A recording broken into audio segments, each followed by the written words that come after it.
नमस्कार मित्रों, आप सभी का ओम डिजिटल स्टडी के इस ऑनलाइन लर्निंग प्लेटफॉर्म पर एक बार पुनः बहुत-बहुत स्वागत, अभिनंदन। मैं ओम प्रकाश बिश्नोई। आज के इस सेशन में हम डिस्कस करेंगे राजस्थान की राजनीतिक और प्रशासनिक व्यवस्था के अंतर्गत एक बहुत ही महत्वपूर्ण टॉपिक लोकायुक्त संस्थान के बारे में। लोकायुक्त संस्थान राजस्थान में लोक सेवकों के विरुद्ध एक जांच करने की महत्वपूर्ण सांविधिक निकाय है। अगर कोई भी लोक सेवक के विरुद्ध आपका भ्रष्टाचार पाया जाता है, अक्रमण्यता, पद का दुरुपयोग इत्यादि है वो पाया जाता है, तो उसके विरुद्ध जांच करने की एक महत्वपूर्ण राजस्थान की संस्थान है। और इसी के तर्ज पर केंद्र सरकार में अगर देखा जाए तो लोकपाल है और राज्य स्तर पर लोकायुक्त संस्थान है वो कार्य कर रही है। तो इस लोकायुक्त से संबंधित किस प्रकार से आपकी परीक्षा में सवाल पूछे गए हैं, कैसे आगामी जो परीक्षाएं हैं उसमें सवाल पूछे जा सकते हैं, इन चीज़ों का हम कंप्लीटली एमसीक्यूज़ के माध्यम से, बहुविकल्पित प्रश्नों के माध्यम से डिस्कस करने का है वो प्रयास करेंगे। तो चलिए सेशन को शुरू करते हैं। पहला जो क्वेश्चन है इस लोकायुक्त संस्थान के बारे में, वो है कि भारत में लोकपाल एवं लोकायुक्त की स्थापना का सुझाव किसने दिया? यानी कि जो ये संस्था है, ये जो बनी है, इसको किसने सबसे पहले है वो इसकी सिफारिश की थी, सुझाव है वो दिया था? ठक्कर आयोग ने, सरकारी आयोग ने, भारत प्रशासनिक सुधार आयोग ने या विधि आयोग ने? तो राइट आंसर इसका विकल्प नंबर है वो 3 हो जाएगा, भारत प्रशासनिक सुधार। यानी कि पहला जो भारतीय प्रशासनिक सुधार आयोग है वो 1966 में गठित हुआ था, 1966 में मोरारजी देसाई की अध्यक्षता में। ठीक है। और इस प्रथम प्रशासनिक सुधार आयोग ने एक आपका स्कैंडिनेवियाई जो देश हैं, स्वीडन, डेनमार्क, फिनलैंड इत्यादि, तो उन देशों में पहले क्या है, ओम्बड्समैन जैसी एक संस्था है वो कार्यरत थी। और सबसे पहले अगर बात करें तो स्वीडन में ओम्बड्समैन जो संस्था है उनको सबसे पहले वो संवैधानिक दर्जा भी दे दिया गया था, आज से लगभग 200-300 साल पहले। ठीक है। तो इसी संस्था के आधार पर भारत में और राजस्थान में भी देखा गया कि भारत में है वो भ्रष्टाचार एक कह सकते हैं कि कोड की तरह है वो फैला हुआ था पूरे सरकारी तंत्र में। तो इस भ्रष्टाचार को किस प्रकार से खत्म किया जाए, इसको किस प्रकार से कंट्रोल किया जाए, तो इसके लिए एक पहला प्रशासनिक सुधार आयोग है वो केंद्र सरकार ने गठित किया। और इस सुधार आयोग ने अपनी पहला जो अंतरिम रिपोर्ट प्रस्तुत की थी, और इसी रिपोर्ट के तहत इन्होंने कहा कि भारत में अगर भ्रष्टाचार इत्यादि को खत्म करना है तो हमें भी ओम्बड्समैन जैसी जो संस्था है, ओम्बड्समैन जैसी संस्था है, उसको है वो एस्टैब्लिश करना होगा। और इसका जो सबसे पहले अगर सुझाव है तो वो इन्हीं ने दिया था, मोरारजी देसाई की अध्यक्षता वाले भारत प्रशासनिक सुधार आयोग ने। ठीक है, तो राइट आंसर आपका विकल्प नंबर 3 हो जाएगा। नेक्स्ट अगर बात करें तो राजस्थान में इस प्रकार की जो संस्था है वो आपकी कब है वो एस्टैब्लिश हुई थी? तो अगर बात करें तो प्रश्न इसमें पूछा गया है कि वर्ष 1973 में राजस्थान लोकायुक्त तथा उप लोकायुक्त अध्यादेश पारित हुआ, जो कब से राजस्थान में प्रभावी हुआ? यानी कि राजस्थान में पहली बार लोकायुक्त उप लोकायुक्त अधिनियम 1973 में है वो पारित हो गया। और ये जो लोकायुक्त उप लोकायुक्त अधिनियम है, ये आपका पारित कब हुआ, ये आपसे पूछा गया है। 1 फरवरी 73, 3 फरवरी 73 या 12 फरवरी या 23 फरवरी? तो 3 फरवरी 3-2-73 को, 3 फरवरी 1973 को राजस्थान में लोकायुक्त उप लोकायुक्त जो ऑर्डिनेंस है, अध्यादेश है, वो 3 फरवरी 1973 को लागू हो गया। तो हम कह सकते हैं कि राजस्थान में लोकायुक्त का गठन कब हो गया था? 3 फरवरी 1973 को लोकायुक्त का है वो राजस्थान में गठन है वो हो गया। ठीक है। अब बात करते हैं कि इसको राष्ट्रपति की स्वीकृति है वो कब प्राप्त हुई? यानी कि लोकायुक्त जो ऑर्डिनेंस तो आपका 3 फरवरी 1973 को है वो पारित हो गया, लेकिन राष्ट्रपति को स्वीकृति कब इसकी प्राप्त हुई? 26 मार्च 73, 26 मार्च 74 या 3 फरवरी 73 या 9 मार्च 1973? तो राष्ट्रपति की स्वीकृति है वो प्राप्त हुई थी 26 मार्च 1973 को। ठीक है। तो हम कह सकते हैं कि पूरी तरीके से राजस्थान में लोकायुक्त उप लोकायुक्त जो अधिनियम है वो आपका प्रभाव में कब आ गया, कम इनटू फोर्स कब हो गया था? 26 मार्च 1973 को कम इनटू फोर्स हुआ, प्रभाव में आया। और अध्यादेश है वो 3 फरवरी 1973 को है वो लागू हो गया। ठीक है। तो अध्यादेश भी आपका एक अधिनियम की तरह ही कार्य करता है। जब आपका सरकार क्या होती है, आपकी विधानसभा इत्यादि है, उसका सेशन नहीं चल रहा होता है, तो विशेष परिस्थिति के चलते राज्यपाल को ऑर्डिनेंस जारी करने की है वो शक्ति है। ठीक है। तो ऑर्डिनेंस भी आपका उसी प्रकार से कार्य करता है जिस प्रकार से मूल जो एक्ट है वो करता है। ठीक है। तो ये आपका अगर कहने की बात है कि लोकायुक्त कब प्रभाव में आया, तो ये 3 फरवरी 1973 को आ गया। और अधिनियम है, इसको फाइनली जो स्वीकृति है वो राष्ट्रपति को कब मिल गई थी? 26 मार्च 1973 को स्वीकृति मिल गई थी, यानी कि 26 मार्च 1973 को राजस्थान में पूरी तरीके से लोकायुक्त उप लोकायुक्त एक्ट है ये प्रवर्त हो गया था। आगे सवाल की ओर बढ़ते हैं, तो ये थोड़ा सा बहुत अच्छा सवाल है और काफ़ी आपके इससे कंसेप्ट जो है वो क्लियर हो पाएंगे इससे। लोकायुक्त जो लोकायुक्त या लोकपाल के संबंध में कौन सा विकल्प है वो सही नहीं है। एक नंबर विकल्प है कि भारत में लोकपाल या लोकायुक्त शब्द डॉक्टर एम.एल. सिंघवी ने दिया। 2 है, राजस्थान में पहली बार राजस्थान प्रशासनिक सुधार समिति ने इस संस्था की सिफारिश की। राजस्थान में लोकायुक्त अधिनियम को सशक्त व प्रभावी बनाने हेतु राम लुबाया की अध्यक्षता में एक उच्च स्तरीय कमेटी का गठन किया गया। लोकायुक्त की स्थापना से पूर्व राजस्थान में जन अभियोग निराकरण विभाग विद्यमान था। तो इसमें आपका जो राइट आंसर है वो क्या होना चाहिए? काफ़ी आपको भी हो सकता है थोड़ा बहुत कंफ्यूज किया हो। तो देखिए, भारत में लोकपाल या लोकायुक्त जो शब्द है ये डॉक्टर एम.एल. सिंघवी ने दिया था। ये सिंघवी आपके प्रसिद्ध आपके क्या थे? एक कानूनविद थे, ठीक है? और इन्होंने सबसे पहले जो लोकपाल जो शब्द है ये दिया। इस लोक और पाल ये मेनली आपका संस्कृत शब्द है। लोक का मतलब होता है लोग, पीपल, और पाल का मतलब होता है प्रोटेक्टर, यानी कि संरक्षक, लोगों का संरक्षक, ठीक है? तो ये आपका लोकपाल है। ये किसने दिया था? तो आपको ध्यान में रखना है, लोकपाल शब्द है ये आपका डॉक्टर एम.एल. सिंघवी ने गढ़ा था। राजस्थान में पहली बार राजस्थान प्रशासनिक सुधार समिति ने इस संस्था की सिफारिश की। ये भी बात सत्य है। जहां केंद्रीय स्तर पर प्रथम भारतीय प्रशासनिक सुधार आयोग ने इसकी सिफारिश है वो की थी, वहीं राजस्थान में अगर बात करें तो राजस्थान में पहली बार आपकी सिफारिश है वो किसने की थी? राजस्थान की बात करें तो राजस्थान में राजस्थान प्रशासनिक सुधार कमेटी ये आपकी हरिश्चंद्र माथुर की अध्यक्षता में 1963 में है वो बनी थी। तो इसने राजस्थान में सबसे पहले लोकायुक्त जैसी संस्थान की है वो सिफारिश की थी 1963 में। तो ये बात भी बिल्कुल सत्य है, एक भी सही है, दो भी सही है।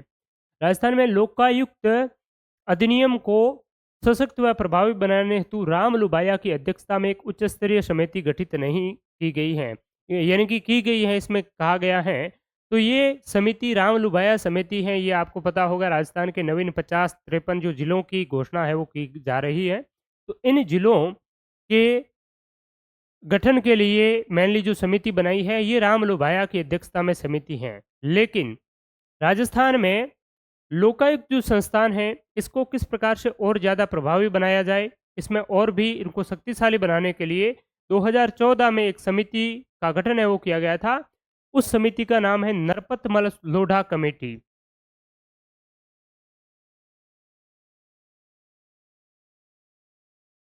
ठीक है, ना कि आपकी राम लुभाया।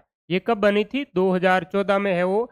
एन एम लोढ़ा कमेटी 2014 में है वो बनाई गई थी और इस कमेटी के माध्यम से ये चीज़ है वो आपकी करने का प्रयास किया जा रहा है कि लोकायुक्त और आपका प्रभावी बना जाए। प्रभावी का मतलब है इसमें इसके दायरे में ज़्यादा से ज़्यादा डिपार्टमेंट को लाया जाए, ज़्यादा से ज़्यादा कर्मचारियों को इसके आपके प्रभाव क्षेत्र में है वो लाया जाए। ठीक है, तो ये आपका इसमें राइट आंसर विकल्प नंबर हमारा सी हो जाएगा। हमें पूछा है कि कौन सा विकल्प सही नहीं है, तो सी सही नहीं है।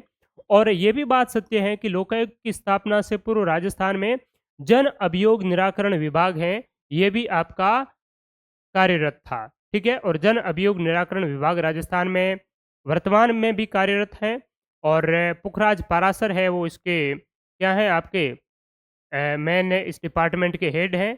और दूसरी बात अगर बात करें तो राजस्थान जो संपर्क पोर्टल है जिसमें आप सीधे तौर पर शिकायत इत्यादि दर्ज करते हैं, तो राजस्थान संपर्क पोर्टल का जो शीर्षस्थ जो निकाय है देखने करने का कार्य करता है उसके जो आपके मेनली हम बात करें कि उसकी शिकायत इत्यादि ग्रीवेंस इत्यादि तो राजस्थान जन अभियोग निराकरण विभाग ही करता है। और बाकी लोक सेवक इत्यादि उनके ऊपर जो भी आपके अभियोग इत्यादि होते हैं, कुछ आपकी जांच इत्यादि होती है, विभागीय कार्रवाई होती है, तो उसमें भी आपका जन अभियोग निराकरण विभाग है ये मेनली काम है वो करता है। ठीक है, तो ये भी आपका बिल्कुल सत्य बात है। आगे अगले सवाल की ओर डिस्कस करेंगे। राजस्थान में लोकायुक्त का कार्यकाल होता है। लोकायुक्त का जो कार्यकाल है ये राजस्थान में कितना होता है? 3 वर्ष, 5 वर्ष, 7 वर्ष या 8 वर्ष। तो राजस्थान में लोकायुक्त का कार्यकाल 5 वर्ष और 65 वर्ष की आयु जो भी पहले हो तब तक होता है। ठीक है। एक बार 8 वर्ष भी इसका कार्यकाल किया था, लेकिन उसको बाद में क्या है, वापस आपका कम कर लिया गया है। तो वर्तमान में अगर बात करें तो 5 वर्ष और 65 वर्ष की आयु जो भी पहले हो राजस्थान में लोकायुक्त का कार्यकाल है। नेक्स्ट है, निम्नलिखित वक्तव्यों पर विचार करें। पहला स्टेटमेंट क्या है कि राजस्थान में लोकायुक्त संस्थान को वर्ष 1973 में स्थापित है, वो किया गया। बिल्कुल सही बात है। न्यायमूर्ति आई.डी. दुआ राजस्थान के प्रथम लोकायुक्त थे, ये भी बिल्कुल सत्य बात है। तो इसमें हमारा राइट जो आंसर है वो 1 व 2 दोनों सही हैं। बी राइट आंसर हो जाएगा। राजस्थान में लोकायुक्त संस्थान है वो 3 फरवरी 1973 को इसके लिए अध्यादेश जारी किया, और आपके 26 मार्च 1973 की बात करें तो इस दिन राष्ट्रपति की भी इसको स्वीकृति है वो मिल गई थी, यानी कि 26 मार्च 1973 को ये प्रवृत्त हो गया, और इसके अगले दिन इसका गजट में है वो प्रकाशन हुआ था 27 मार्च 1973 को। ठीक है। और न्यायमूर्ति जो आई.डी. दुआ है, ठीक है, ये आई.डी. दुआ राजस्थान राज्य के पहले है वो लोकायुक्त थे, ये बात भी आपको ध्यान में रखनी है। ठीक है। तो 1 और 2 दोनों राइट आंसर है इसमें। अगला जो क्वेश्चन है वो ये है कि किस पदाधिकारी के खिलाफ शिकायत प्राप्त होने पर लोकायुक्त राजस्थान द्वारा जांच है वो नहीं की जा सकती है, यानी कि किस प्रकार का पदाधिकारी या पदाधिकारियों के खिलाफ अगर शिकायत है वो प्राप्त होती है तो लोकायुक्त है वो क्या कर सकता है, जांच नहीं कर सकता है। पंचायत समिति के प्रधान एवं उप प्रधान, पंचायत समितियों की स्थायी समितियों के अध्यक्ष, सरपंच एवं पंच, जिला परिषद का उप प्रमुख। तो बात करें तो राजस्थान में स्थानीय जो सुशासन है उसके मेनली 3 आपके स्तर हैं, 3 स्तरीय त्रिस्तरीय पंचायत जो आपकी पंचायती राज संस्थान है। जो निचला स्तर है जिसमें आपके ग्राम सभा आती है, ग्राम सभा में आपका सरपंच होते हैं, वार्ड पंच होते हैं, उप सरपंच होते हैं। तो ये जो है ये इसकी दायरे में स्थानीय स्वशासन का निचला जो स्तर है, ग्रामीण स्थानीय स्वशासन का, इसका सबसे निचला स्तर लोकायुक्त के दायरे में अब तक नहीं आता है। तो राइट आंसर हमारा क्या हो जाएगा, सरपंच और पंच या वार्ड पंच इसके दायरे में नहीं आते हैं। बाकी वाले अगर जो आपकी शहरी निकाय हैं तो उसमें सारे डिपार्टमेंट है, सारे जो आपकी बॉडीज़ के अध्यक्ष है, महापौर है, सभापति है, पार्षद इत्यादि है, वो सारे के सारे इसके अंतर्गत है वो आते हैं। इसके अलावा पंचायत समिति के जो प्रधान हैं, जिला प्रमुख हैं, ये भी इस लोकायुक्त संस्थान के दायरे में है वो आते हैं। तो यहाँ पर ये देख लीजिए, ये बहुत ही महत्वपूर्ण है। यहाँ से मोस्ट जो रिपीटेड जो क्वेश्चंस है वो बहुत बार यहाँ से क्या है रिपीट हुए हैं। और सबसे पहली जो प्राथमिकी यही है कि जब भी आप लोकायुक्त पढ़ें तो लोकायुक्त के बारे में इसके कौन इनके जांच के दायरे में आते हैं, कौन नहीं आते हैं, वो आपको क्या है अच्छी तरीके से, बेहतरीन तरीके से ध्यान होना चाहिए। तो यहाँ पर ऐसी ये लिस्ट है जो लोकायुक्त की जांच के दायरे में आते हैं, और ये लिस्ट है लोकायुक्त की जांच के दायरे में नहीं आते हैं। तो कौन कौन आते हैं, राज्य सरकार के जितने भी जो मिनिस्टर हैं, मंत्री हैं, वो सारे के सारे इसके दायरे में आते हैं। जितने भी जो सचिव हैं, चाहे राज्य सचिव हो, उप सचिव हो, आपके सहायक सचिव हो या फिर मुख्य सचिव हो, यानी कि राज्य सरकार के जितने भी विभागों के सचिव हैं, किसी भी स्तर के सचिव हो, वो सारे के सारे लोकायुक्त के दायरे में आते हैं।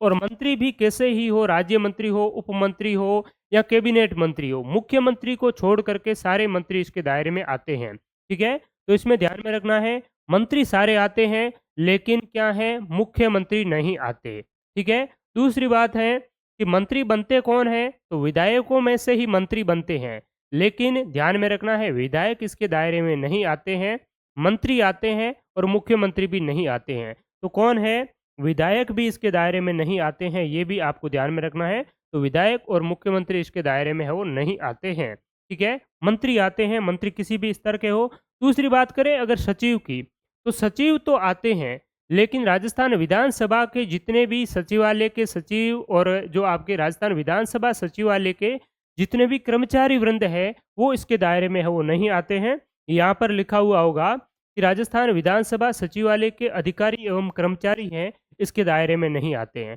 तो सचिव तो आते हैं, ठीक है, लेकिन विधानसभा जो सेक्रेटरिएट है, विधानसभा सचिवालय है, उसके कर्मचारी अधिकारी इसके दायरे में नहीं आते हैं, मुख्यमंत्री भी नहीं आते हैं और विधायक भी नहीं आते हैं।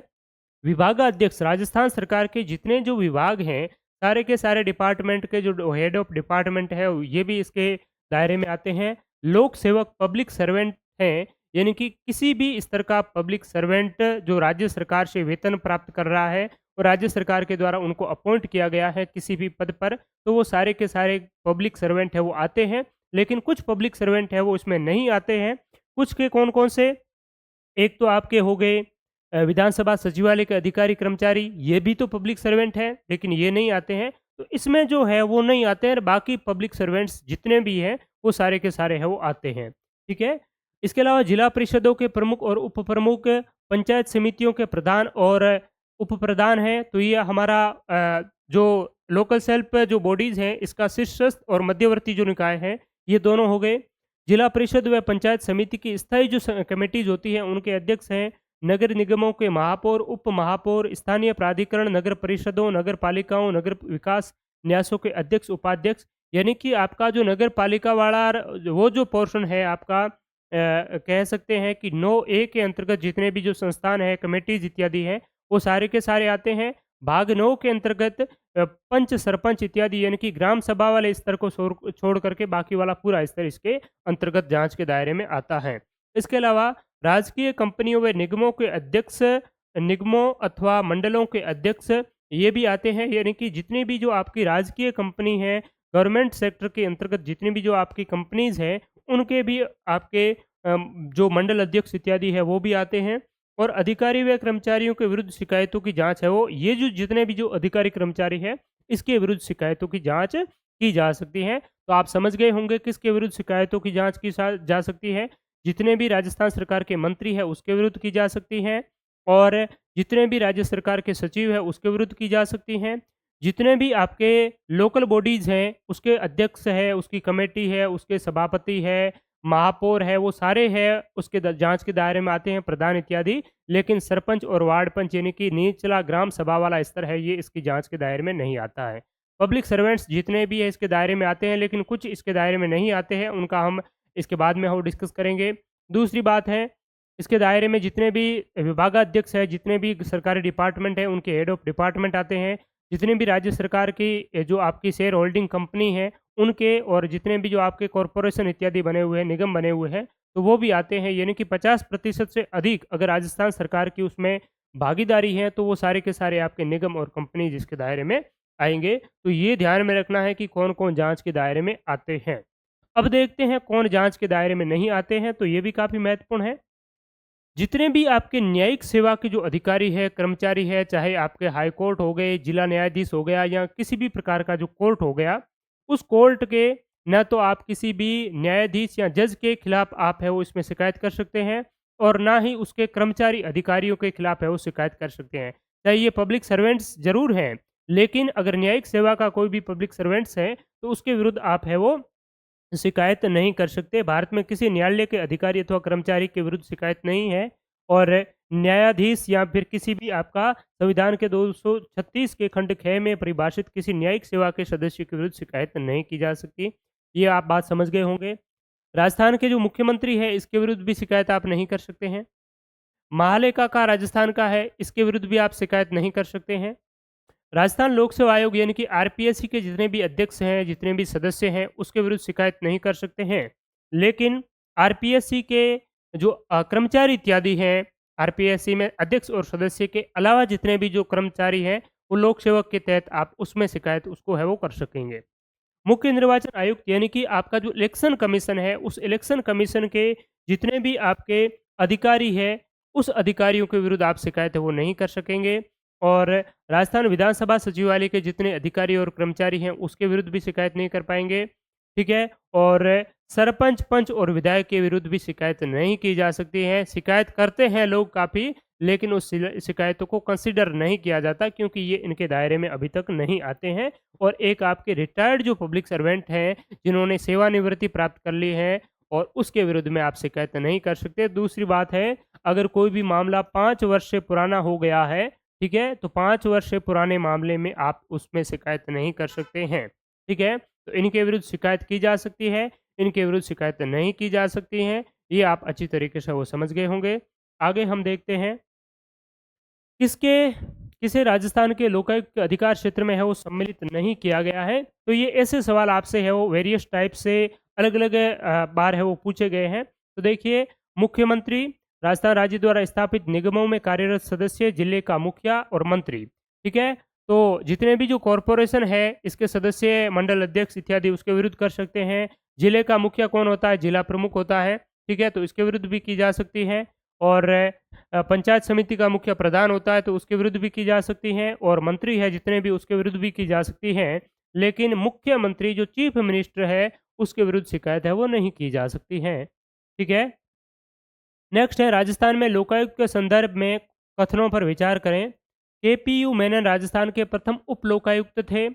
लोकायुक्त व्यवसाय में शामिल नहीं हो सकता, वह संसद या विधानसभा का सदस्य होना चाहिए। तो यहाँ पर अगर बात करें तो एक नंबर बिल्कुल सही है कि केपीयू मेनन राजस्थान के फर्स्ट एंड लास्ट है वो क्या है? उप लोकायुक्त है। यानी कि अब तक केवल राजस्थान में एकमात्र एक ही उप लोकायुक्त रहे हैं, वो है केपीयू मेनन, ठीक है। तो ये बिल्कुल बात है वो सत्य है। 2 नंबर है लोकायुक्त व्यवसाय में शामिल नहीं हो सकता, ये बात भी बिल्कुल सत्य है। लोकायुक्त के बारे में है वो कहा गया है, लोकायुक्त उप लोकायुक्त अधिनियम की धारा 4 में कहा गया है कि वह किसी भी आपके व्यवसाय में, नियोजन में इत्यादि है वो शामिल नहीं होगा। अगर वह किसी व्यवसाय में, कंपनी में पहले आपका काम कर रहा था तो जब से ये लोकायुक्त का पद धारण करेगा तब से उस पद से वो क्या है? मुक्त हो जाना चाहिए, ठीक है। वह संसद या विधानसभा का सदस्य भी नहीं होना चाहिए, ठीक है। तो यहाँ पर सदस्य होना चाहिए इसमें कहा गया है, तो नहीं होना चाहिए, यानी कि ये विकल्प गलत है। तो इसमें राइट आंसर क्या होगा? केपीयू मेनन राजस्थान के पहले लोकायुक्त थे और लोकायुक्त व्यवसाय में शामिल है वो नहीं हो सकता, ये बिल्कुल सत्य बात है। तो 1 और 2 हमारा विकल्प नंबर सी इसका क्या होगा? राइट आंसर है वो हो जाएगा।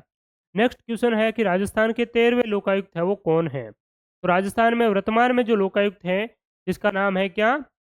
प्रताप कृष्ण लोहरा। पीके जो लोहरा है ये राजस्थान के 13वें लोकायुक्त है और वर्तमान में भी यही लोकायुक्त हैं, आपको ध्यान में रखना है। यानी कि अब तक राजस्थान में 13 लोकायुक्त बन चुके हैं।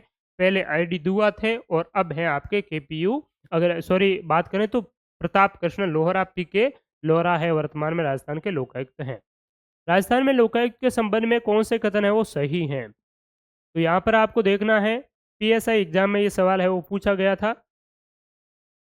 राजस्थान के मुख्यमंत्री लोकायुक्त के क्षेत्राधिकार से बाहर हैं, बिल्कुल सही बात है। महालेखाकार राजस्थान लोकायुक्त के क्षेत्राधिकार से बाहर है, ये भी सही है। राजस्थान राज्य विधानसभा सचिवालय के अधिकारी और कर्मचारी लोकायुक्त के क्षेत्राधिकार से बाहर हैं, ये भी सही है। यानी कि 1, 2, 3 सारे के सारे इसमें विकल्प है वो सही है, यानी कि राइट आंसर हमारा इस कूट में विकल्प नंबर डी हो जाएगा। 4 नंबर सही आंसर है वो हो जाएगा। नेक्स्ट है कौन पद ग्रहण करने से पूर्व राजस्थान के राज्यपाल के समक्ष पद की है वो शपथ लेते हैं? ये सवाल भी पूछा गया है। राजस्थान राज्य मानवाधिकार आयोग का अध्यक्ष, राजस्थान का लोकायुक्त, राज्य निर्वाचन आयुक्त या राजस्थान का महाधिवक्ता? तो अगर बात करें तो राजस्थान के राज्यपाल के समक्ष पद की जो शपथ है वो लेते हैं, तो वो कौन लेते हैं? एक तो मानवाधिकार आयोग के अध्यक्ष और सदस्य है, जब भी अपने पद पर बैठेंगे तो पद की क्या लेंगे? शपथ लेंगे राज्यपाल के समक्ष। राजस्थान का लोकायुक्त भी शपथ लेता है, लेकिन निर्वाचन आयुक्त और राजस्थान के महाधिवक्ता के लिए शपथ का कोई प्रावधान नहीं किया गया है, ठीक है। तो आपके शपथ राज्यपाल के समक्ष कौन लेते हैं? केवल 1 और 2 व्यक्ति है ये शपथ लेते हैं इनमें से, तो ये भी आपको ध्यान में रखना है। नेक्स्ट है राजस्थान में लोकायुक्त के संबंध में निम्नलिखित में से कौन सा कथन है वो गलत है? वह मुख्य न्यायाधीश द्वारा नियुक्त होता है, वह भ्रष्टाचार एवं कुप्रशासन के मामलों पर विचार करता है, उसका कार्य शिकायतों की जांच करना है। प्रथम लोकायुक्त 1973 में है वो नियुक्त किया गया। तो यहाँ पर राइट आंसर है विकल्प नंबर है वो 1 हो जाएगा। वह मुख्य न्यायाधीश द्वारा नियुक्त होता है। लोकायुक्त की नियुक्ति कौन करता है? राज्यपाल के द्वारा की जाती है, ठीक है। राज्यपाल के द्वारा 2 व्यक्तियों के परामर्श पर इनकी नियुक्ति है वो की जाती है। आगे हम डिस्कस करेंगे उसके बारे में भी, ठीक है। तो ये आपका मुख्य न्यायाधीश द्वारा नियुक्त नहीं होता है, मुख्य न्यायाधीश से परामर्श जरूर है वो किया जाता है लोकायुक्त की अपॉइंटमेंट के दौरान, ठीक है। तो भ्रष्टाचार कुप्रशासन के मामलों पर विचार करता है, शिकायतों की जांच भी करता है और प्रथम लोकायुक्त तो 1973 में वो नियुक्त किया गया, ये बात भी बिल्कुल सत्य है। राजस्थान में लोकायुक्त के संबंध में कौन सा कथन है वो सही है? तो कथन क्या है? वह राज्यपाल द्वारा नियुक्त व विधानसभा के प्रति उत्तरदायी होता है। तो यहाँ पर ये गलत विकल्प तो बिल्कुल गलत है कि वह राज्यपाल के द्वारा नियुक्त तो होता है लेकिन विधानसभा के प्रति उत्तरदायी होता है। ये एक का आपका क्या है? ऑटोनोमस बॉडी है, स्वायत्त शासी निकाय है और स्वायत्तशाही अगर निकाय किसी के प्रति उत्तरदायी होता है तो वो कैसे ऑटोनॉमी हो सकता है? तो ये किसी के प्रति उत्तरदायी नहीं होता है, ना ही ये राज्य सरकार का कोई डिपार्टमेंट है और ना ही राज्य सरकार के किसी डिपार्टमेंट के अधीन कार्य करता है। ये एक निष्पक्ष, स्वतंत्र, स्वायत्तशासी संस्थान है। ठीक है? तो राइट ये यानी कि कौन-सा कथन सही है? तो ये पूछा है, तो ये आपका गलत हो जाएगा। 2 है कि उसका क्षेत्राधिकार मंत्रियों, राज्य विधानसभा के सदस्यों वह उच्च लोक सेवकों तक फैला हुआ है। तो उसका क्षेत्राधिकार मंत्रियों, राज्य विधानसभा के सदस्यों एवं उच्च लोक सेवकों तक फैला हुआ है। तो ये भी बात गलत है, क्योंकि उसका क्षेत्राधिकार मंत्रियों तक तो फैला हुआ है, राज्य विधानसभा के सदस्यों तक ये फैला हुआ नहीं है अभी तक। राज्य विधानसभा के सदस्यों का मतलब क्या होता है? आपके एमएलएज़। तो एमएलएज़ इसके जाँच के दायरे में नहीं आते हैं।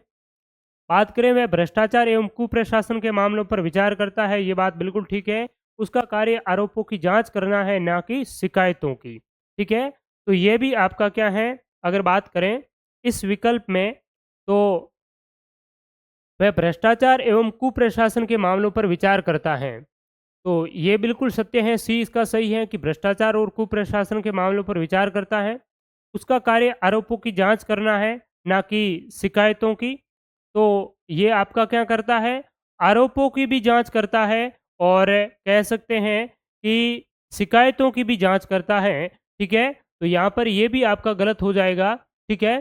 तो इसमें अगर बात करें, तो वह राज्यपाल द्वारा नियुक्त एवं विधानसभा के प्रति उत्तरदायी होता है, ये आपका गलत है। बी की बात करें तो उसका क्षेत्राधिकार मंत्रियों, राज्य विधानसभा के सदस्यों एवं उच्च लोक सेवकों तक फैला हुआ है, ये भी गलत है आपका। और वह भ्रष्टाचार एवं कुप्रशासन के मामलों पर विचार करता है। ठीक है? तो सी इसका सही है। उसका कार्य आरोपों की जाँच करना है, ना कि शिकायतों की। तो उसका कार्य आरोपों की भी जाँच करना है और जो शिकायत की जाती है, उस शिकायतों की भी जाँच करना होता है। ठीक है? तो ये भी आपका गलत है, वो हो जाएगा। तो केवल इसमें सी राइट आंसर है। ठीक है? तो यहाँ पर अगर विकल्पों की बात करें, तो केवल ए और सी, ए एवं डी, ए, बी, सी। तो यहाँ पर अगर बात करें तो केवल हमारा जो सी है, वो सही होगा। स्कूट में बाय मिस्टेक है, वो नहीं दिया हुआ है। ठीक है? तो हम ये भली-भाँति जानते हैं कि वह राज्यपाल द्वारा नियुक्त होता है, विधानसभा के प्रति उत्तरदायी है, वो नहीं होता है। तो कौन-सा कथन सही पूछा है? ठीक है? तो यहाँ पर ये तो आपका गलत है। बी वाला भी इसमें क्या है, गलत है। राज्य विधानसभा के सदस्य दिए गए हैं, तो विधानसभा के सदस्य तक ये अभी तक है वो नहीं फैला हुआ है। ठीक है? भ्रष्टाचार कुप्रशासन के मामलों पर विचार ये आपका ज़रूर करता है। उसका कार्य आरोपों की जाँच करना है, ना कि शिकायतों की। तो यहाँ आपका डी, बी क्या हो जाता है, गलत हो जाता है। ठीक है? तो इसीलिए हमारा जो राइट आंसर है वो डी, सी होगा इसका, केवल सी है।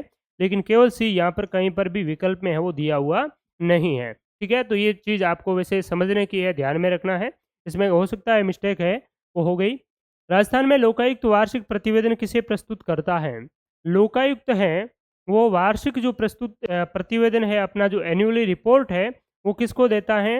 राष्ट्रपति, राज्यपाल, मुख्यमंत्री या उच्च न्यायालय। तो लोकायुक्त अपना वार्षिक जो प्रतिवेदन है, ये किसको देता है? गवर्नर को देता है, राज्यपाल को देता है। राज्यपाल इसको नियुक्त करते हैं, राज्यपाल इनको हटा सकते हैं।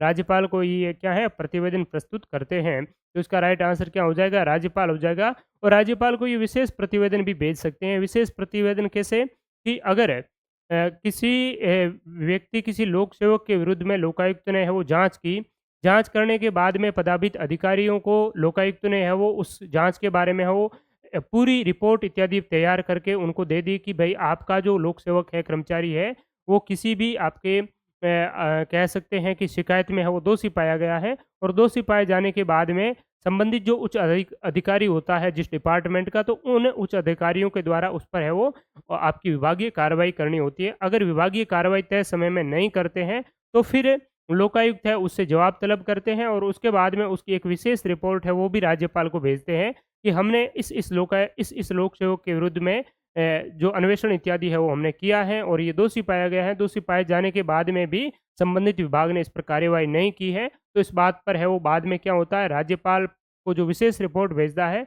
वो विशेष रिपोर्ट राज्यपाल विधानसभा के समक्ष प्रस्तुत करवाते हैं और विधानसभा में उस पर मेनली आपकी बहस इत्यादि है वो होती है। ठीक है? तो ये बात है, आपका वार्षिक प्रतिवेदन विशेष प्रतिवेदन है और राज्यपाल को ये आपका फॉरवर्ड करता है। ठीक है? नेक्स्ट है राजस्थान में लोकायुक्त के पद के संबंधित निम्नलिखित कथनों पर विचार करें। राज्यपाल लोकायुक्त नियुक्त करेंगे। एक बात है कि राज्यपाल लोकायुक्त नियुक्त करेंगे, तो ये बिल्कुल सत्य है। लोकायुक्त को देय भत्ते पेंशन राजस्थान उच्च न्यायालय के मुख्य न्यायमूर्ति के समक्ष होंगे, ये भी बात बिल्कुल सत्य है। राजस्थान के मुख्यमंत्री के विरुद्ध शिकायतों का अन्वेषण लोकायुक्त द्वारा नहीं किया जा सकेगा, यानी कि मंत्रियों के विरुद्ध जो शिकायत है उनका इन्वेस्टिगेशन लोकायुक्त द्वारा नहीं किया जा सकेगा, यह भी बिल्कुल सही बात है। यहाँ पर अगर आपसे सही चुनना है तो डी आप राइट आंसर चुनेंगे, ए बी सी सारे ही सही है कि राज्यपाल लोकायुक्त को नियुक्त करते हैं और लोकायुक्त को देय वेतन और भत्ते हैं वो राजस्थान उच्च न्यायालय के मुख्य न्यायाधीश के है वो समक्ष होंगे, और उप लोकायुक्त या अन्य लोकायुक्त होते हैं तो उनको वेतन और भत्ते हैं वो राजस्थान के हाईकोर्ट के अन्य जो न्यायाधीश होते हैं उनके समक्ष वो दिए जाते हैं, और उनके वेतन और भत्तों में पद पर बने रहते के समय किसी भी प्रकार का कोई आपका डिसएडवांटेज आपका चेंजेस नहीं किया जाएगा, अलाभकारी परिवर्तन नहीं किया जाएगा। तो यहाँ पर राइट आंसर है वो ए बी और सी इसका सही उत्तर है। राजस्थान में लोकायुक्त की जांच के दायरे में कौन आते हैं, तो ये हमने अच्छे से डिस्कस है वो किया है, और इसका जो क्वेश्चंस का जवाब है वो क्या बताएंगे, कौन बताएंगे, आप बताएंगे इस क्वेश्चंस का। जैसे ही हमारा सेशन एंड होता है तो उस सेशन में आप कमेंट सेक्शन में लिख करके इसका सवाल का जवाब बताएंगे कि लोकायुक्त की जांच के दायरे में कौन आता है, मंत्री, सचिव, राज्यपाल, स्वायत्त संस्थान के अध्यक्ष, और इसमें आपको कूट के माध्यम से ए बी सी या डी कौन सा विकल्प सही होगा, क्योंकि हमने डिटेल में इसके बारे में डिस्कस किया है, तो ये आप है वो कमेंट सेक्शन में बताएंगे इसका जवाब। आगे सवाल है कि राज्यपाल द्वारा लोकायुक्त की नियुक्ति से पूर्व किससे परामर्श है वो किया जाएगा, यानी कि राज्यपाल जब भी किसी व्यक्ति को लोकायुक्त के रूप में अपॉइंट करेगा तो उससे पहले वो किसी न किसी से क्या करेगा, कंसल्ट करेगा, परामर्श करेगा। जिस प्रकार से हमने मानवाधिकार आयोग के बारे में डिस्कस किया कि ह्यूमन राइट कमीशन के चेयरमैन हैं और उनके जो मेंबर्स हैं उनकी नियुक्ति से पूर्व एक आपकी क्या होगी, सेलेक्टिंग कमेटी होगी, और ये जो सेलेक्टिंग कमेटी है मुख्यमंत्री की अध्यक्षता में होगी, और वो जो सेलेक्टिंग कमेटी है उसमें मेंबर कौन होंगे, एक तो आपका विधानसभा का स्पीकर होगा, एक लीडर ऑफ अपोजिशन होगा, एक गृह मंत्रालय का भार साधक मंत्री होगा, और वो जो रिपोर्ट में आपकी बाद में सेलेक्टिंग कमेटी जिस व्यक्ति को सेलेक्ट करेंगे तो उस व्यक्ति को राज्यपाल मानवाधिकार आयोग के अध्यक्ष और सदस्यों के रूप में अपॉइंट करेंगे। लेकिन इसमें थोड़ा सा आपका भिन्न मामला है, इसमें कमेटी कोई किसी भी प्रकार की गठित नहीं की जाती, इसमें केवल आपके जो पदाधिकारी है उन पदाधिकारियों से क्या की जाती, कंसल्ट किया जाता है, परामर्श किया जाता है। ठीक है, तो कंसल्ट किससे किया जाएगा, उच्च न्यायालय के मुख्य न्यायाधीश, विधानसभा में विपक्ष के नेता, विधानसभा अध्यक्ष या उपयुक्त सभी। ठीक है, तो विधानसभा यहाँ पर पूछा है कि किससे नहीं किया जाएगा। ठीक है, तो नहीं किया जाएगा विधानसभा स्पीकर से है वो नहीं किया जाएगा। विधानसभा स्पीकर से क्यों नहीं किया जाएगा, कि विधानसभा स्पीकर से करने का ज़्यादा है वो आपका कोई औचित्य है वो नहीं बनता है, क्योंकि विधानसभा का जो स्पीकर है वो स्पीकर वही कहेगा जो आपका सत्ता पक्ष कहेगा। तो इसमें दो जो चीज़ें हैं, दो व्यक्ति हैं उनसे कंसल्ट किया जाता है। एक व्यक्ति तो कौन है, उच्च न्यायालय के मुख्य न्यायाधीश, यानी कि राजस्थान हाईकोर्ट के जिस समय मुख्य न्यायाधीश होते हैं उनसे परामर्श किया जाता है। जब लोकायुक्त को अपॉइंट किया जाता है उससे पूर्व राज्यपाल है वो उससे परामर्श करते हैं। और दूसरा परामर्श करते हैं किससे, विधानसभा में विपक्ष के नेता को, leader of opposition in legislative. ठीक है, तो विधानसभा में विपक्ष का नेता है वो नहीं होता है तो क्या सिचुएशन होती है, तो नहीं होता है तब भी विधानसभा का विपक्ष का नेता किसी न किसी को तो बनाना होगा, और कौन बनाएगा, तो विपक्ष वाले हैं वो ऐसी रीति से उस विपक्ष के नेता का चयन करेगा जैसा विधानसभा के स्पीकर है वो आपका उनको बनाने के लिए आदेशित करे। ठीक है, तो विधानसभा स्पीकर कहेंगे कि आप भाई अपने में से हाथ खड़े करके किसी एक को आपका लीडर ऑफ ऑपोजिशन बना दो, और वो आपका कंसल्ट है वो कर लेगा किसको लोकायुक्त के रूप में अपॉइंट करना है। तो वो जो विधानसभा स्पीकर जिस प्रकार से आपके प्रोसेस है वो करेंगे, उसी प्रकार से विधानसभा में अगर विपक्ष का नेता नहीं है तो वो आप विपक्ष वाले उस विपक्ष का नेता है वो चुन लेंगे, और उसके बाद में केवल ये दो सदस्य हैं, ये आपके इस कंसल्टिंग जो आपकी कमेटी कह सकते हैं, या कमेटी तो ये होती नहीं है, केवल कंसल्ट इनसे किया जाता है। तो केवल दो व्यक्ति हैं, इसमें विशेष तौर पर ध्यान में रखना है। दिलचस्प बात यह है कि इसमें सीएम भी आपका नहीं होता है। ठीक है, लेकिन राज्यपाल काम है वो सीएम के इशारों पर ही करता है। ठीक है, लेकिन कहने की बात है कि यहाँ पर विधिक जो प्रावधान ये किया गया है कि आपकी नियुक्ति के संबंध में आपका जो कंसल्टेशन है वो केवल दो व्यक्ति से किया जाएगा, मुख्यमंत्री का कोई रोल है वो नहीं रहेगा। ठीक है? लेकिन वास्तविक रूप से मुख्यमंत्री ही उसमें महत्वपूर्ण भूमिका अदा करते हैं। लेकिन यहाँ पर मुख्यमंत्री का कहीं कोई उल्लेख नहीं किया गया है, ये आपसे ध्यान में रखना है। यहाँ विधानसभा अध्यक्ष की जगह मुख्यमंत्री भी लिखा आ सकता है, तो मुख्यमंत्री से कोई किसी भी प्रकार का कंसल्टेशन नहीं किया जाएगा। किससे करेंगे? विधानसभा में विपक्ष का नेता और मुख्य न्यायाधीश से। ठीक है? तो ये बात आप ध्यान में रखेंगे। और दूसरी बात है कि उप लोकायुक्त का जब नियुक्ति करनी होती है या अन्य उप लोकायुक्तों की नियुक्ति अगर करनी होती है, तो उस दौरान क्या करेंगे? उस दौरान केवल लोकायुक्त से वो परामर्श करेगा राज्यपाल और उप लोकायुक्त की नियुक्ति कर देंगे। उप लोकायुक्त की नियुक्ति के संबंध में ना तो उनको हाई कोर्ट के मुख्य न्यायाधीश से परामर्श करने की आवश्यकता है, ना ही लीडर ऑफ अपोजिशन की कंसल्ट करने की आवश्यकता है। केवल वह लोकायुक्त से कंसल्ट करके राज्यपाल उप लोकायुक्त की नियुक्ति है वो कर देंगे। नेक्स्ट है राजस्थान के लोकायुक्त के अध्यक्ष एवं सदस्य पद ग्रहण करने से पूर्व किसके समक्ष है वो शपथ या प्रतिज्ञान करता है? उच्च न्यायालय के मुख्य न्यायाधीश, राज्यपाल, राष्ट्रपति या लोकायुक्त एक उच्च अधिकार प्राप्त स्वायत्त शासी निकाय है, यह किसी के समक्ष शपथ ग्रहण नहीं करता। और ऐसे लंबे विकल्प है वो दे दिए जाए ना, तो आप सीधे तौर पर उसी पे है वो टिक करते हैं। ठीक है? तो इसका राइट आंसर डी ना होकर के क्या है? बी है। यानी कि लोकायुक्त के अध्यक्ष और सदस्य, यानी कि अध्यक्ष और सदस्य की बात करें तो सदस्य मेनली इनको किसको कहते हैं? उप लोकायुक्त को कहते हैं। उप लोकायुक्त यानी कि आपसे पूछ लिया जाए कि लोकायुक्त या उप लोकायुक्त है, वो अपने पद ग्रहण करने से पूर्व किसके समक्ष शपथ या प्रतिज्ञान करते हैं? तो राज्यपाल के समक्ष शपथ या प्रतिज्ञान करते हैं। किसकी शपथ लेते हैं? तो वो संविधान की शपथ लेते हैं और ईश्वर की शपथ है वो लेते हैं। और शपथ का वर्णन कहाँ किया गया है? तो आपका लोकायुक्त उप लोकायुक्त जो एक्ट 1973 है, इसकी जो शेड्यूल फर्स्ट है, कह सकते हैं हम अनुसूची, इसमें केवल एक अनुसूची भी है। ठीक है? और ये जो अनुसूची फर्स्ट है, इसमें लोकायुक्त उप लोकायुक्त के क्या हैं? आपके शपथ या प्रतिज्ञान का प्रारूप दिया गया है और इसी प्रारूप के तहत ये शपथ या प्रतिज्ञान है वो करते हैं। ठीक है? लोकायुक्त को पद से हटाने का अधिकार किसको है? यानी कि लोकायुक्त को अपने पद से रिमूव कौन कर सकते हैं? उच्च न्यायालय के मुख्य न्यायाधीश, राज्यपाल, राष्ट्रपति या उपयुक्त में से किसी को कोई अधिकारी नहीं है, तो कौन कर सकते हैं? राज्यपाल कर सकते हैं। यहाँ ध्यान दीजिए आप कि अगर बात करें तो आरपीएससी के अध्यक्ष और सदस्यों की नियुक्ति राज्यपाल करते हैं, लेकिन पदच्युति का अधिकार किसको है? राष्ट्रपति को है। उसी प्रकार से मानवाधिकार आयोग के अध्यक्ष और सदस्यों की नियुक्ति राज्यपाल करता है, लेकिन उसको पदच्युत करने का अधिकार किसको है? राष्ट्रपति को है। यहाँ पर भी राज्यपाल इसके लोकायुक्त उप लोकायुक्त का अपॉइंटमेंट करता है 2 व्यक्तियों से कंसल्ट करके। लेकिन लोकायुक्त की बात करें तो लोकायुक्त और उप लोकायुक्त को हटाने का जो अधिकार है, वो भी किसको है? राष्ट्रपति को ना होकर के किसको है? राज्यपाल को है, ये सौंप दिया गया है। ठीक है? तो ये आपको विशेष तौर पर ध्यान में रखना है। ठीक है? वैसे अगर बात करें तो ज़्यादातर जो जैसे मानवाधिकार आयोग है, ठीक है? तो मानवाधिकार आयोग में केंद्रीय स्तर पर जो मानवाधिकार आयोग है, मानवाधिकार संरक्षण एक्ट 1993 है, उसके तहत मानवाधिकार आयोग स्टेट में भी गठित किए गए हैं।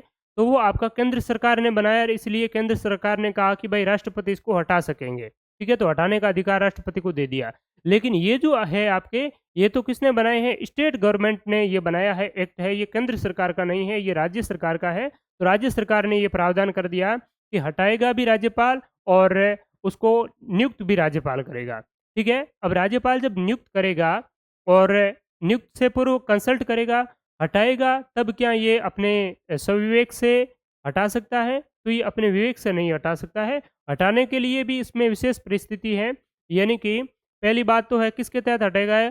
साबित कदाचार या असमर्थता के आधार पर है वो हटा सकता है। और कदाचार या असमर्थता को साबित कौन करेंगे? तो अगर लोकायुक्त के संबंध में अगर असमर्थता, कदाचार इत्यादि पाया जाता है, देखने को मिलता है, तो राज्यपाल एक व्यक्ति को अपॉइंट करेगा जांच अधिकारी के रूप में। और वो जांच अधिकारी कौन हो सकता है?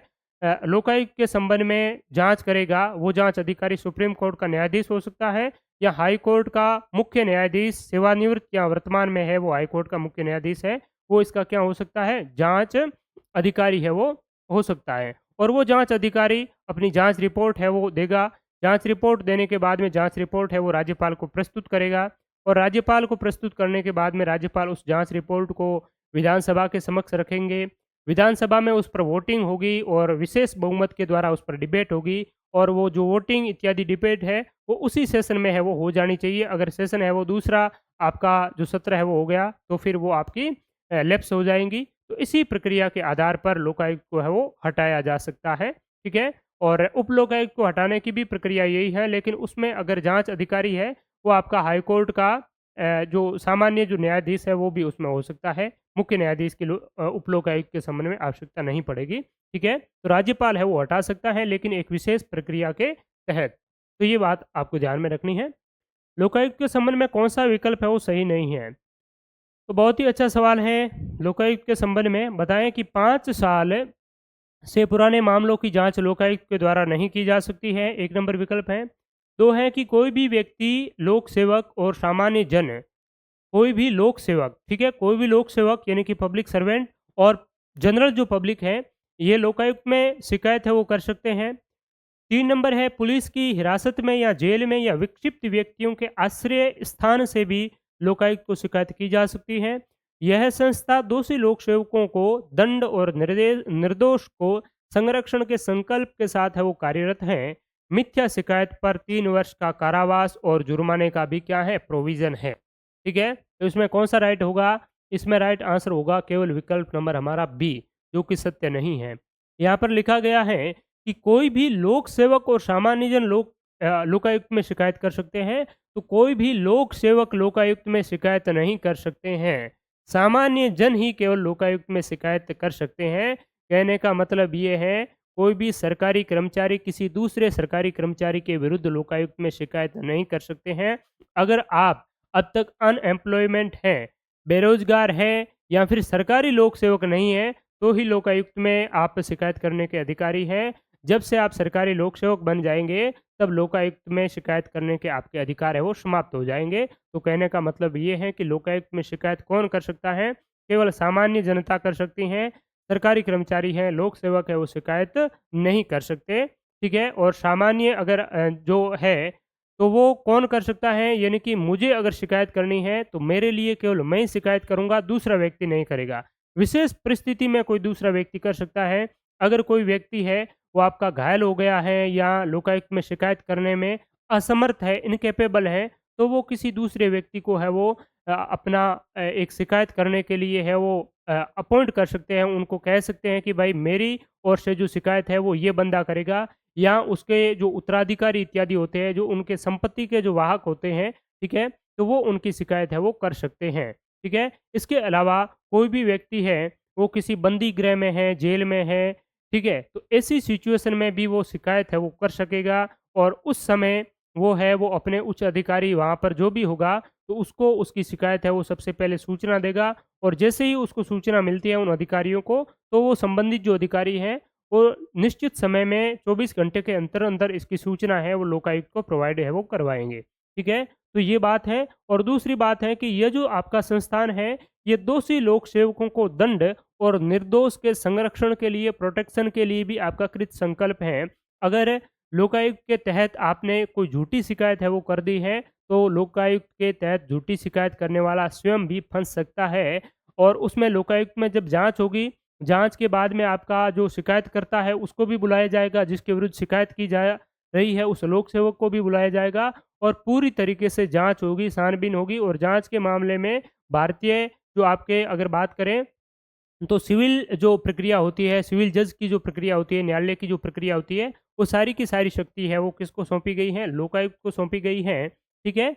तो उसमें अगर कोई भी व्यक्ति लोक सेवक है वो निर्दोष पाया जाता है, और शिकायत करने वाला अगर झूठा पाया जाता है, तो शिकायत करने वालों पर 3 साल की है वो सज़ा है वो कौन आरोपित कर सकता है? जुर्माना की प्रावधान है वो कर सकता है, और 3 साल की सज़ा है वो आप घोषित कर सकता है कौन? आपके लोकायुक्त। तो लोकायुक्त का ये भी एक विशेष तौर पर अधिकार है। दूसरा है, हमने पहले भी डिस्कस किया कि 5 साल से अगर कोई भी मामला पुराना हो गया है, तो लोकायुक्त में उसमें है वो जाँच इत्यादि है वो नहीं की जाएगी। तो ये बात है वो लोकायुक्त से संबंधित है, ठीक है? तो ये आपके लगभग-लगभग हमने सारी जो चीज़ें हैं वो लोकायुक्त से संबंधित जितनी भी महत्वपूर्ण जो चीज़ें हैं, वो कंप्लीट है वो करने का प्रयास किया, और जो मैंने आपको सवाल पूछा है उनका आपको जवाब देना है। Thank you so much all of you. और अगर आप और अच्छी तरीके से तैयारी करना चाहते हैं राजस्थान सामान्य ज्ञान की, और असिस्टेंट प्रोफेसर भर्ती परीक्षा के लिए भी हमने टेस्ट सीरीज है वो 24 अक्टूबर यानी कि आज से स्टार्ट कर रखी है। तो लाइब्रेरियन सहायक आचार्य पीटीआई का एक ही आपका थर्ड पेपर का कॉमन सिलेबस है, तो इसके लिए हमने कॉमन टेस्ट सीरीज है वो 24 अक्टूबर से आज से शुरू है। पहला टेस्ट आप सभी के लिए फ्री अवेलेबल है, तो उस टेस्ट में आप एनरोल कर सकते हैं और अपनी तैयारी और भी बेहतरीन और अच्छी है वो कर सकते हैं। इसमें आपको 20 टेस्ट मिलेंगे, जिसमें कि 14 टेस्ट टॉपिक वाइज होंगे और 6 टेस्ट है आपको फुल सिलेबस टेस्ट अवेलेबल करवाए जाएंगे। एक पेपर आपका बात करें तो इसका मेनली असिस्टेंट प्रोफेसर 2021 वाला पेपर भी इसमें सॉल्व्ड है, वो पेपर डाला हुआ साथ में आपको मिलेगा। और नवरात्रि और दशहरा का विशेष जो पर्व है, इस पर आपको विशेष छूट भी उपलब्ध करवाई गई है। सभी कोर्सेज पर 60% ऑलरेडी ऑफ है और इस पर भी आपको 15% का एक्स्ट्रा डिस्काउंट भी दिया जा रहा है। तो अगर आप किसी भी RPS statistical officer second grade JEN राजपेड पीटीआई किसी भी प्रतियोगी परीक्षा की तैयारी करते हैं, तो इसमें आप है वो एनरोल हो सकते हैं। ठीक है। और बाकी टेस्ट सीरीज और भी एग्जामिनेशन के लिए टेस्ट सीरीज हमारे मोबाइल एप्लीकेशन पर अवेलेबल है और विशेष कोर्स भी जेईएन के लिए राजस्थान जीके के फाउंडेशन बैच हैं और भी आपके टेस्ट सीरीज इत्यादि है वो वेरियस एग्जामिनेशन के लिए हमारा टेस्ट सीरीज वाले एप्लीकेशन में अवेलेबल है और लर्निंग एप्लीकेशन पर आपको विशेष कोर्सेज भी मिल जाएंगे। तो अच्छी तैयारी के लिए इसे आप ज्वाइन कर सकते हैं। Thank you so much all of you. और सेशन आपको कैसा लगा इसके बारे में भी ज़रूर बताएं और मैंने जो आपको सवाल अभी किया था उस सवाल का आप जवाब है वो कमेंट सेक्शन में आप ज़रूर देंगे। Thank you so much all of you.